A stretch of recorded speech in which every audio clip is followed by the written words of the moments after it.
ہم اسے ادب کہتے ہیں۔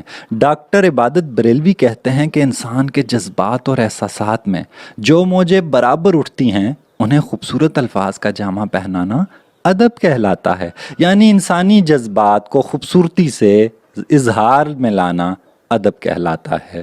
تو سامعین آگے اب بڑھیں گے اور دیکھتے ہیں کہ آگے ادب مزید کیسے تقسیم ہوتا ہے۔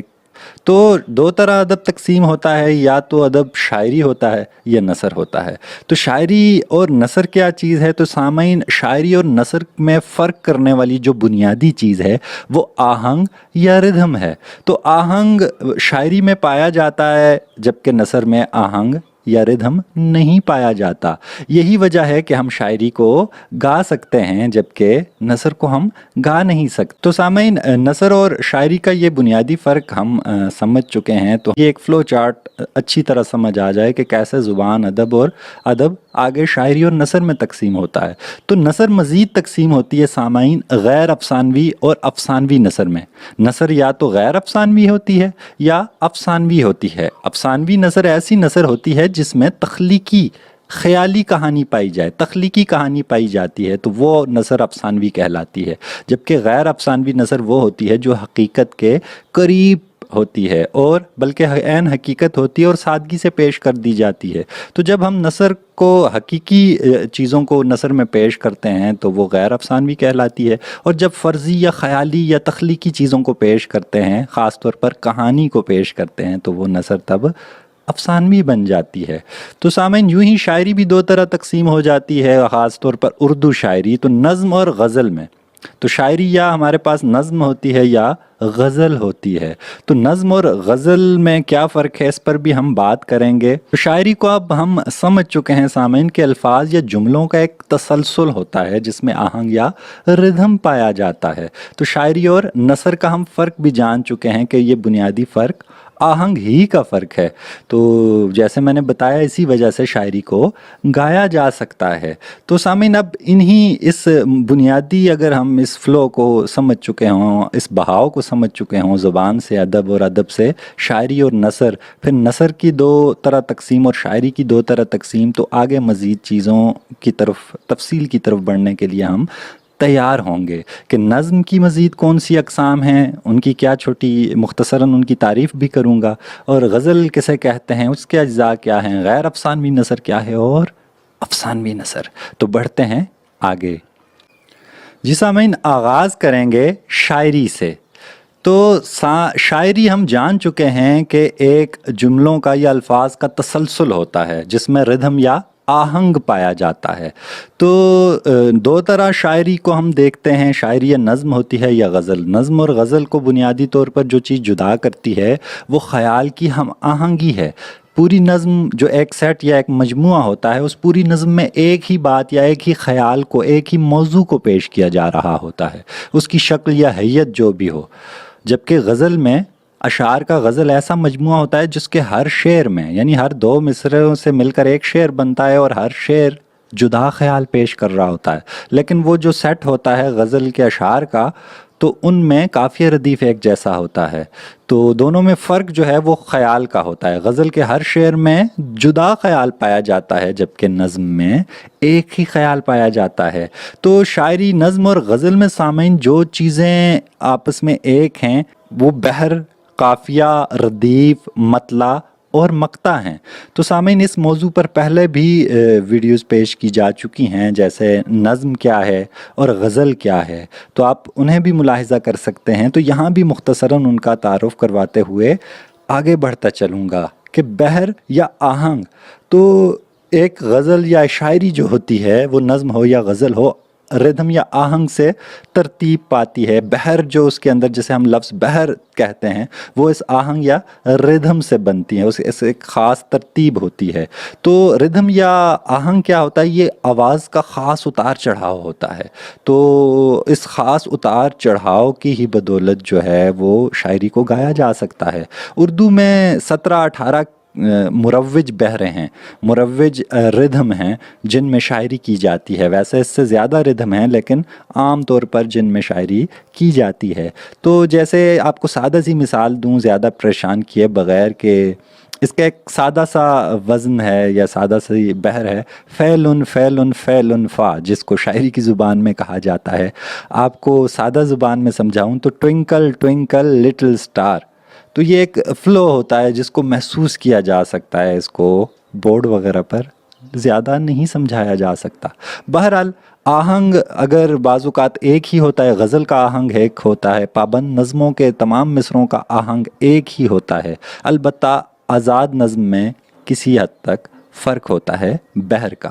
تو شاعری میں سب سے بنیادی چیز ردھم یا آہنگ ہوتی ہے۔ تو سامعین، دوسری جو اہم چیز ہوتی ہے وہ قافیہ ہوتی ہے۔ تو قافیہ ہم آواز الفاظ ہوتے ہیں، ایک جیسی آوازوں والے الفاظ ہوتے ہیں جن کی بدولت شاعری میں مزید ردھم یا مزید آہنگ پیدا ہوتا ہے، ایک فلو پیدا ہوتا ہے جو دل کو بھلا لگتا ہے۔ ویسے اس کا لفظی مطلب پیچھے چلنے والا ہے، قفو سے نکلا ہے، تو عام طور پر غزل کے اشعار کے دوسرے مصرعے کے آخر میں استعمال ہوتا ہے، ردیف سے پہلے۔ تو قافیہ ایک جیسی آوازوں والے الفاظ ہوتے ہیں، جیسے نام، کام، جام یا لو، دو، وہ، تو ایک جیسی آوازیں نکل رہی ہیں لیکن لفظ ایک نہیں ہوتا، لفظ بدلتا ہے، اس کی آوازیں ایک جیسی ہوتی ہیں۔ شاعری کی ایک اور اصطلاح ہے ردیف۔ تو لغت کے اعتبار سے سوار کے پیچھے یعنی گھڑ سوار کے پیچھے بیٹھنے والے کو ردیف کہتے ہیں۔ تو قافیہ غزل کا ایک بنیادی جز ہے لیکن لازمی جز نہیں ہے۔ ایک غزل جو ہے وہ قافیہ کے بغیر نہیں ہو سکتی مگر ردیف کے بغیر کہی جا سکتی ہے۔ تو سامعین، ردیف جو ہے وہ تمام اشعار میں، غزل کے تمام اشعار میں ہو بہو دہرایا جاتا ہے۔ تو غزل ہو یا نظم ہو، دونوں میں قافیہ کا، ردیف کا، بحر کا استعمال ہوتا ہے، تمام پابند نظموں میں ہوتا ہے۔ تو اسی طرح مطلع بھی نظم اور غزل دونوں میں استعمال ہوتا ہے، پابند نظم ہے تو عام طور پر آپ حمد اور نعت سنتے ہیں تو وہ غزل کی ہی حیت دیکھنے میں لگتی ہے کہ اس کا پہلا شعر مطلع اور آخری شعر میں شاعر اپنا تخلص استعمال کر رہا ہوتا ہے، اس لیے اسے مقطع کہتے ہیں۔ تو مطلع سے مراد طلوع ہونے کی جگہ ہے، تو غزل کا پہلا شعر، نظم کا پہلا شعر مطلع کہلاتا ہے اگر اس کے دونوں مصروں میں قافیہ ردیف استعمال ہو، اور پھر اس کے بعد ہر شعر میں دوسرے مصرعے میں قافیہ ردیف استعمال ہوتا ہو، تو ایسی ترتیب، ایسی حیت غزل کی حیت ہوتی ہے۔ تو اس حیت میں نظم بھی کہی جائے اس بناوٹ میں تو ہم کہیں گے کہ یہ اس کے پہلا شعر مطلع کہلائے گا۔ ایک شعر میں، ایک غزل میں یا نظم میں، معذرت خواہوں، ایک سے زیادہ مطالعے ہو سکتے ہیں، ٹھیک ہے؟ تو پہلے دونوں اشعار بعض اوقات غزل کے یا نظم کے ایسے ہوں کہ اس کے دونوں یعنی مصروں میں قافیہ ردیف پایا جاتا ہو تو ہم کہیں گے اس شعر میں دو مطالعے پائے جاتے ہیں، دوسرے کو مطلع ثانی کہیں گے۔ تو ایسے ہی مقطع ہوتا ہے، قطع کرنے سے ہے یعنی ختم کرنا۔ تو آخری شعر میں شاعر جب اپنا تخلص استعمال کر دے، اپنے نام کے بجائے ایک نام استعمال کرتا ہے شاعر شاعری میں، جسے تخلص کہتے ہیں، تو اس وقت ہم کہتے ہیں کہ یہ شعر، آخری شعر غزل کا یا نظم کا مقطع ہے۔ تو نظم ہو یا غزل، دوبارہ کہوں گا، وہ شعر مقطع کہلائے گا جس میں شاعر اپنا نام استعمال کرے گا اور وہ دو مصروں کا سیٹ ہوگا، نظم دو مصروں کا سیٹ ہوگی اگر تو تب۔ تو مطلع پہلا شعر، مقطع آخری شعر، جس میں عموماً شاعر اپنا تخلص استعمال کرتا ہے۔ تو سامعین، ہم سمجھ گئے ہیں۔ تو اسی طرح ایک اور اصطلاح ہے جسے ہم شعر کہتے ہیں۔ تو شعر جو ہے وہ دو مصروں کا مجموعہ ہوتی ہے، دو جملے، جسے میں سادہ طور پر کہہ دوں تو شاعری میں ایک جملے کو ایک مصرع کہتے ہیں۔ تو دو مصرے مل کر ایک شعر بناتے ہیں۔ پھر ایک شعر، ایک غزل کم از کم 3 اشعار کی ہوتی ہے۔ اگر 3 اشعار ایک ردھم میں، ایک قافیہ ردیف کے ساتھ ہیں اور تینوں اشعار میں باتیں لیکن مختلف کی جاتی ہیں تو ہم کہیں گے یہ غزل کے اشعار ہیں۔ اور اگر انہی 3 اشعار میں ایک ہی بات مکمل ہو رہی ہے تو وہ نظم کے اشعار ہوں گے۔ تو وہ اپنے موضوع کے حوالے سے، یعنی چیز یا نظم ہوگی وہ فن پارہ، یا غزل ہوگی۔ اگر اشعار میں ایک بات ہوگی تینوں میں تو نظم ہوگی، اور تینوں اشعار میں مختلف بات ہوگی لیکن قافیہ ردیف ردم سیم ہوگا تو ہم کہیں گے یہ ایک غزل کے اشعار ہیں، ایک غزل کے اشعار ہیں۔ تو ہم سمجھ گئے کہ شعر کیا ہوتا ہے۔ اگر شعر 2 مصروں کا ہوتا ہے، اگر مصرے زیادہ ہوں سامعین ایک سیٹ کے اندر، تو پھر ہم اسے سیٹ یا بند کہتے ہیں۔ تو شعر 2 مصروں کا ہوتا ہے، اس سے زیادہ 4، 5، 6 کا سیٹ ہو تو ہم اسے پھر بند کہتے ہیں اردو میں۔ تو سامنے کچھ مثالیں ہیں، 1-2 غزلیات ہیں، ان میں دیکھیے کہ قافیہ ردیف اور تخلص وغیرہ کو مینشن کیا گیا ہے، مطلع مقطع پہچانا جائے گا کہ جیسے سرخ رنگ سے صدا دعا اٹھا چھپا جدا ادا خدا کیا یہ اس کے قوافی ہیں، ہم قافیہ الفاظ ہیں، تو ہم قافیہ الفاظ لازمی ہوتے ہیں ایک جیسی آواز والے۔ اس کے بعد پیلے رنگ سے آپ دیکھ سکتے ہیں چلے چلے چلے، تو چلے ہو بہو دہرایا جا رہا ہے قافیہ کے بعد جو لفظ، معذرت خواہوں، کر چلے کر چلے، تو دونوں کر اور چلے مل کر ردیف بنا رہے ہیں، تو دعا قافیہ ہے اور کر چلے اس کی ردیف ہے۔ اسی طرح دوسری غزل میں روئیے سوئیے کھوئیے ڈبوئیے، اس کے قوافی ہیں جبکہ اس میں ردیف موجود نہیں ہے، تو جیسے میں نے پہلے کہا تھا کہ ردیف کے بغیر بھی غزل ہو سکتی ہے، اور میر دونوں غزلیات میں تخلص کے طور پر استعمال ہوا ہے، جو آپ کو آخری شعر میں نظر آ رہا ہوگا، اس لیے آخری شعر کو مقطع کہیں گے، پہلے شعر کو مطلع کہیں گے۔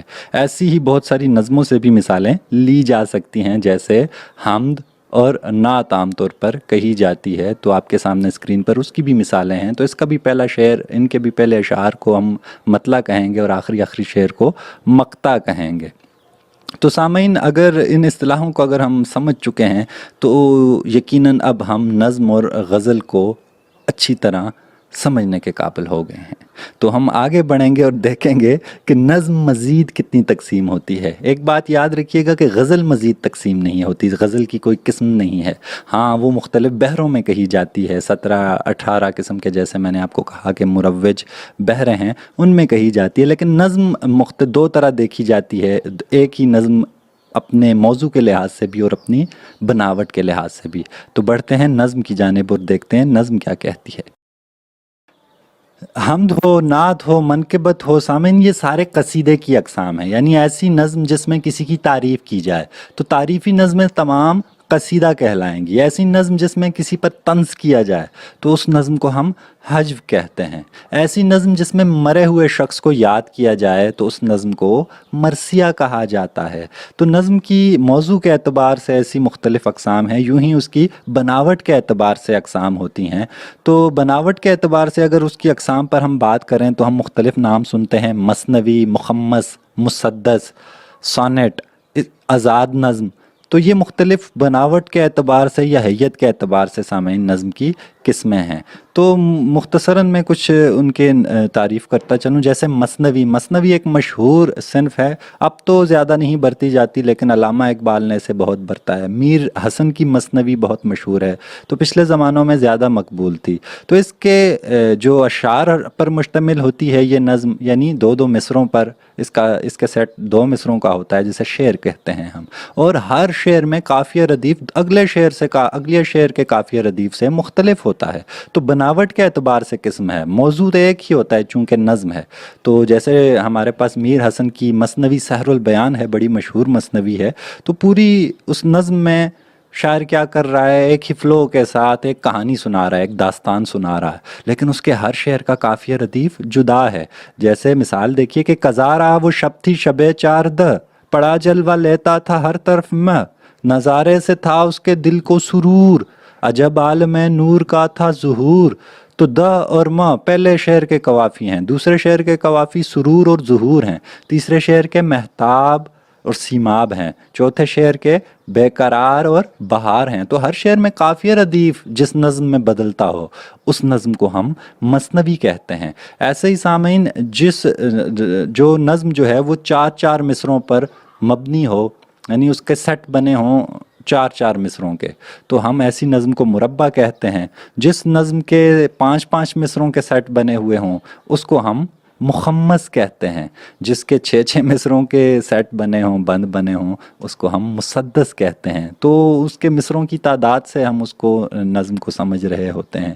ایسے ہی قطع ایک قسم ہے سامعین، تو 2 یا 2 سے زیادہ اشعار کا ایک مجموعہ ہوتا ہے جس میں ایک ہی خیال کو پیش کیا جاتا ہے، تو دونوں میں شعروں میں ایک ہی خیال ہوتا ہے، اس لیے یہ نظم کی قسم ہوگی قطع بھی۔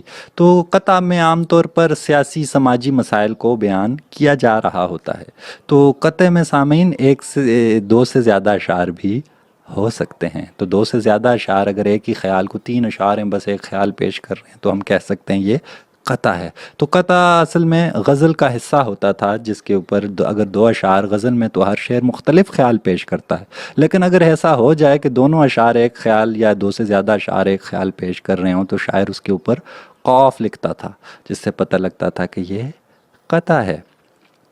تو سامعین اس چیز کو ہم آسانی سے سمجھ گئے ہیں. ایسے ہی سونٹ ایک نظم ہے. سونٹ ایک خاص اس کی یورپ سے آئی ہوئی نظم ہے, انگریزی سے اردو میں مقبول ہوئی ہے, لیکن یہ اطالوی صنف ہے, بنیادی طور پر اٹلی کی ہے. تو اس کے 14 مصروں کی ایک خاص ترتیب ہوتی ہے. تو اس کی 2-3 حیتیں آپ کو اسکرین پر نظر آ رہی ہوں گی. الف بے الف کا مطلب ہے کہ پہلے 4 مصروں میں پہلے اور چوتھے مصرع ہم کافی اور ہم ردیف ہے, جبکہ دوسرا اور تیسرا مصرع آپس میں ہم کافی اور ہم ردیف ہیں. تو ایسی ہی ترتیب آپ سمجھ سکتے ہیں اسی بات سے. تو ہر بند کی اپنی ایک ترتیب ہے. تو 14 مصرعے ہوتے ہیں, اور یہ سونٹ عام طور پر گائے جانے کے لیے لکھی جاتی ہے. تو مقبول صنف ہے یورپ میں, لیکن اس کو اردو میں زیادہ رواج نہیں ہو سکا. نون میم راشد وغیرہ نے اس کو رواج دینے کی کوشش بھی کی. اب اس چیز کو ہم سمجھ چکے ہیں سامعین, تو ایک چیز ذہن میں رکھیے گا, چیز چھوٹی سی ہے, بہت بڑی نہیں ہے, پریشان تاکہ آپ نہ ہو جائیں, کہ نظم اب 2 طرح ہم نے دیکھی, موضوع کے اعتبار سے اور بناوٹ کے اعتبار سے. نظم اپنی بناوٹ کے اعتبار سے بھی مزید دیکھی جاتی ہے, اور وہ یوں دیکھی جاتی ہے کہ نظم آزاد ہوتی ہے یا پابند ہوتی ہے یا معرہ ہوتی ہے. تو یہ 3 اس کی عام اقسام یا 3 طرح اس کی تقسیم دیکھی جاتی ہے. کچھ لوگ آزاد نظم کو جو ہے وہ اب جدید لوگ برتتے ہیں. اس کے علاوہ ایک اور نظم نثری نظم کی اصطلاح بھی سننے میں آتی ہے, کہ اس کے مصرعے جو ہوتے ہیں وہ نثر کے ہوتے ہیں, لیکن اس کے اندر قافیہ ردیف نے آہنگ پیدا کیا ہوتا ہے. لیکن جدید زمانے میں اس کا استعمال ہو رہا ہے, چنانچہ محققین کی رائے اس کے حوالے سے زیادہ بہتر نہیں ہے. اس لیے ہم موضوع کے علاوہ یعنی بناوٹ کے اعتبار سے نظم کو 3 طرح دیکھتے ہیں, ایک آزاد نظم, ایک پابند نظم, ایک معرہ نظم.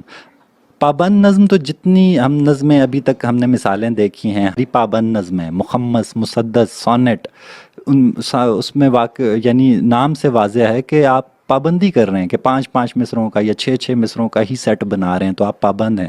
اس کے اندر قافیہ ردیف آپ استعمال کر رہے ہیں, اس کے بھی آپ پابند ہیں. تو آزاد نظم اصل میں ہم نے سمجھنی ہے. آزاد نظم ایسی نظم ہوتی ہے جس میں قافیہ ردیف اور بحر کی پابندی نہیں ہوتی. نہ قافیہ استعمال ہو رہا ہے, نہ ردیف استعمال ہو رہا ہے, اور نہ ہی مصرے اس کے ہم وزن ہیں. ایک بحر یا آہنگ تو ہوتا ہے, ایک فلو تو ہوتا ہے, چونکہ شاعری کی شرط ہے کہ اس میں آہنگ ہوگا, لیکن اس کے مصرے آپ سکرین پر بھی مثالیں دیکھیں آپس میں برابر نہیں ہوتے. کوئی چھوٹا مصرع ہے, کوئی بڑا مصرع ہے, اور قافیہ ردیف کی پابندی بھی نہیں ہے. تو آزاد نظم جو ہے وہ آسان ہوتی ہے غزل کی یا پابند نظم کی نسبت, تو اس میں چونکہ پابندی نہیں ہوتی. تو سامعین یہ مثالیں آٹوگراف مجید امجد کی بڑی مشہور ایک نظم ہے. اگر آپ کو اسکرین پر صحیح دکھائی نہیں بھی دے رہی, تب بھی آپ اس کو انٹرنیٹ سے سرچ کر کے ضرور پڑھیے گا. تو سامعین ہم امید ہے کسی حد تک ان چیزوں کو سمجھ رہے ہوں گے. معرہ نظم کو سمجھنے کی کوشش کرتے ہیں. نظم کی ایک اور قسم ہے, تو یہ نیم پابند قسم کی نظم ہے. یعنی اس میں قافیہ اور ردیف کی پابندی تو نہیں ہوتی, مگر مصرے ہم وزن ہوتے ہیں دیکھنے میں. یعنی مصرے سارے بالکل برابر وزن کے ہوتے ہیں, لیکن اس کے اندر قافیہ ردیف کی کوئی پابندی نہیں ہوتی. تو ایک بات شروع ہوتی ہے, 10 مصرے ہیں, 10 مصروں میں ایک بات کر دی جاتی ہے, لیکن وہ مصرے ایک ہی آہنگ, ایک ہی وزن میں ہوتے ہیں. تو وزن کی پابندی ہوتی ہے مگر قافیہ ردیف کی نہیں ہوتی. تو ایسی نظم معرہ نظم کہلاتی ہے. تو اس کی مثال بھی آپ کو سامنے جو ہے وہ اسکرین پر دکھائی دے رہی ہوگی, کہ ایک بات یا ایک ہی خیال کو ان چند مصروں میں پیش کیا گیا ہے, اور قافیہ ردیف کی کوئی پابندی بھی نہیں پائی جاتی. تو سامعین ہم سمجھ گئے کہ شاعری 2 طرح تقسیم ہوئی, نظم یا غزل. نظم کو مزید ہم نے 2 طرح دیکھا, کہ یہ موضوع کے اعتبار سے اور بناوٹ کے اعتبار سے. بناوٹ کے اعتبار سے بھی ہم نے آزاد نظم, معرہ نظم اور پابند نظم کو سمجھا. تو آزاد نظم کے علاوہ باقی جتنی اقسام ہیں وہ ساری پابند نظمیں ہیں. مخمس, مسدس, مثنوی ہے, تو ان سب میں پابندی برتی جاتی ہے. تو سامعین اگر ہم نظم کو سمجھ گئے تو غزل سمجھنا اب ہمارے لیے بہت آسان ہو چکا ہے. کیونکہ ہم تقریباً تمام تعریفیں کر چکے ہیں, ہم جان چکے ہیں مطلع کیا ہے, مقطع کیا ہے. تو غزل ایسی صنف ہے شاعری کے اعتبار سے سامعین, لغوی معنی اگر اس کے دیکھا جائے تو لغت کے اعتبار سے چرخہ کاتنا, کاتنا لفظ ہے, یہ ٹے نہیں ہے, تے ہے. تو اس سے مراد یہ ہوتا ہے کہ چھوٹے چھوٹے ریشوں کو جوڑ کر دھاگا بنانا. تو یہاں غزل میں بھی ایسا ہی ہوتا ہے, مصرے جوڑ کر شعر بنائے جاتے ہیں, اور شعر اشعار کو ملا کر جو ہے وہ ایک غزل. غزل کو اردو کی اگر مقبول ترین صنف کہا جائے تو یہ غلط نہ ہوگا، تو بہت زیادہ مقبول ہے، نظم سے زیادہ مقبول غزل ہوتی ہے۔ تو نظم کے مجموعہ میں ایک خیال پایا جاتا ہے، جبکہ غزل کے جو اشعار کا مجموعہ ہوتا ہے وہ ہر شعر میں جدا خیال ہوتا ہے۔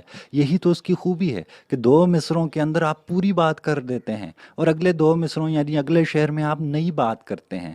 تو قافیہ اور ردیف اور وزن ایک ہوتا ہے غزل کا، ایک سیٹ کا، یعنی 5 شعر آپ نے کہیں، ایک قافیہ، ایک ردیف اور ایک بحر میں، لیکن پانچوں میں 5 مختلف باتیں آپ نے کی ہیں۔ تو یہ ایک سمجھ لیں کہ شعور کا ایک منبع ہوتا ہے۔ تو غزل ادب کی روح سے عورتوں سے باتیں کرنا یا عورتوں کے حسن و جمال کی تعریف کرنا بھی اس سے مراد لیا جاتا ہے اصطلاحی طور پر۔ مگر اب غزل کی تعریف وسیع ہو چکی ہے اور عورتوں کے علاوہ بھی اس میں تمام مضامین پائے جاتے ہیں۔ ہرن کی دردناک آواز کو بھی غزل کہتے ہیں لغت کے اعتبار سے۔ تو سامعین، آپ سمجھ گئے ہوں گے کہ شروع میں کس طرح اس میں اردو میں خاص طور پر عورتوں کی بات کی جاتی تھی، فارسی میں کی جاتی تھی، لیکن آج کے زمانے میں غزل کو دیکھیں تو اس میں سائنس کی بات بھی کی جاتی ہے، اس میں مذہب کی بات بھی کی جاتی ہے، اس میں فلکیات بھی آ رہے ہوتے ہیں۔ تو زندگی کا، انسانی زندگی کا اب کوئی ایسا شعبہ نہیں ہے جو غزل میں نہ پایا جاتا ہو۔ تو غزل کا موضوع اب وسیع ہو چکا ہے، اس لیے غزل کی تعریف اب ہم اس کی بناوٹ کے اعتبار سے دیکھیں گے کہ غزل کسے کہتے ہیں۔ تو ویسے میں نے پہلے بتایا تھا آپ کو کہ عبدالرحمن رودکی ایرانی شاعر تھا جس نے قصیدے کے علاوہ، قصیدے کا پہلا حصہ تشبیب جسے کہتے ہیں، وہ قصیدے کے علاوہ برتا تھا۔ تو یہ آغاز ہوتا تھا قصیدے کا، چند مصرے، چند اشعار ہوتے تھے جس میں موسم کی تعریف ہوتی تھی قصیدے کی طرف باقاعدہ آنے سے پہلے۔ تو عبدالرحمن رودکی نے اس چیز کو الگ قصیدے کے علاوہ استعمال کرنا شروع کیا اور وہ بہت مقبول ہوا فارسی میں، اور یوں ہی فارسی سے اردو میں آیا۔ تو غزل کی آپ سامنے دوبارہ وہی میں مثالیں سامنے پیش کروں گا تاکہ ہمیں تعریف سمجھنے میں آسانی ہو کہ میر کی جیسے سامنے غزل ہے، صدا کر چلے فقیران آئے صدا کر چلے، میاں خوش رہو ہم دعا کر چلے۔ تو پہلا شعر مطلع ہوتا ہے غزل کا، تو خیال الگ ہے۔ اب دیکھیں اس میں فقیران آئے، شاعر کہہ رہا ہے کہ ہم فقیروں کی طرح آئے اور اب دعا دے کر چلے جائیں گے جیسے فقیر دیتے ہیں، تو میں بھی ایک شاعر ہوں، دعا دوں گا اور چلا جاؤں گا۔ تو صدا کر چلے، دعا کر چلے، دونوں مصروں میں کافی ردیف پایا جاتا ہے۔ اب اس کے بعد دیکھیے گا صرف دوسرے مصرے میں کافی ردیف ہوگا، وہ کیا چیز ہے آہ جس کے لیے ہر ایک چیز سے دل اٹھا کر چلے، کوئی نا امیدہ نہ کر کے نگاہ سو تم ہم سے منہ بھی چھپا کر چلے۔ تو ایک ردھم، آہنگ، ایک خوبصورتی پیدا ہو رہی ہے، ایک ردھم تو شاعری کے اندر اس کا وزن ہے کہ وہ ایک فلو میں کہ فقیران آئے صدا کر چلے، میاں خوش رہو ہم دعا کر چلے، یہ اس کا فلو یا اس کا آہنگ یا ردھم ہے، اور یہ پورے ہر تمام مصرے جو ہیں اسی آہنگ پر ہوں گے۔ پھر قافیہ ردیف بھی سیم ہے، لیکن ہر شعر میں خیال جدا پایا جاتا ہے۔ تو ایسی کیفیت جب شاعری اس طرح پیش کی جا رہی ہو، اس حیت میں پیش کی جا رہی ہو، تو ہم کہیں گے کہ یہ غزل ہے۔ غزل کا کوئی نام نہیں ہوتا، نام اس لیے نہیں ہوتا کیونکہ اس کا موضوع تو ایک ہو نہیں سکتا۔ تو ایک فلو میں، ایک قافیہ ردیف اور وزن کے ساتھ جب شاعر اشعار کا ایک مجموعہ ایسا کہے کہ جس میں مختلف خیال پایا جائے تو شاعری کی اصطلاح میں ہم اسے غزل کہتے ہیں۔ تو سامعین، مجھے امید ہے ہم شاعری کی اصطلاحات کو سمجھ چکے ہوں گے، نظم کسے کہتے ہیں، غزل کسے کہتے ہیں۔ غزل ناقابل تقسیم ہے، نظم مزید تقسیم ہوتی ہے، اور اس پر ہم بات کر چکے ہیں۔ تو بڑھتے ہیں سامعین نثر کی جانب۔ تو سامعین، ہم نے شاعری کی اصناف دیکھی، ہم نے دیکھا کیسے ادب 2 طرح تقسیم ہوا، اور پہلے ہم نے شاعری پر بات کی، نظم غزل پر۔ اب نثر کی اصناف دیکھتے ہیں۔ تو نثر سامعین 2 طرح تقسیم ہوتی ہے، نثر افسانوی ہوتی ہے یا غیر افسانوی ہوتی ہے۔ تو افسانے یا افسانوی لفظ سے ہی واضح ہے کہ غیر افسانوی نثر ایسی نثر ہوتی ہے کہ جس میں حقیقت کی پیشکش یا پیشکاری کی جاتی ہے، حقیقت کی عکاسی سادگی سے کی جائے۔ تو نثر میں آہنگ یا ردھم نہیں ہوتا، تسلسل سے جملے ہوتے ہیں، بات کی جا رہی ہوتی ہے۔ جیسے ہم گفتگو عام بول چال کرتے ہیں، ویسے ہی گفتگو جب لکھی جاتی ہے تو اس کو ہم نثر کہتے ہیں۔ تو نثر گائی بھی نہیں جا سکتی، یہ اب آپ کو پتہ لگ چکا ہوگا۔ تو سامعین، حقیقت کی عکاسی سادگی کے ساتھ جب کی جائے تو وہ غیر افسانوی نثر ہوتی ہے، مثلاً مضمون، انشائیہ، سفرنامہ، روداد وغیرہ۔ اس کے علاوہ بہت ساری اصناف ہیں۔ اور یوں ہی جب جس نثر میں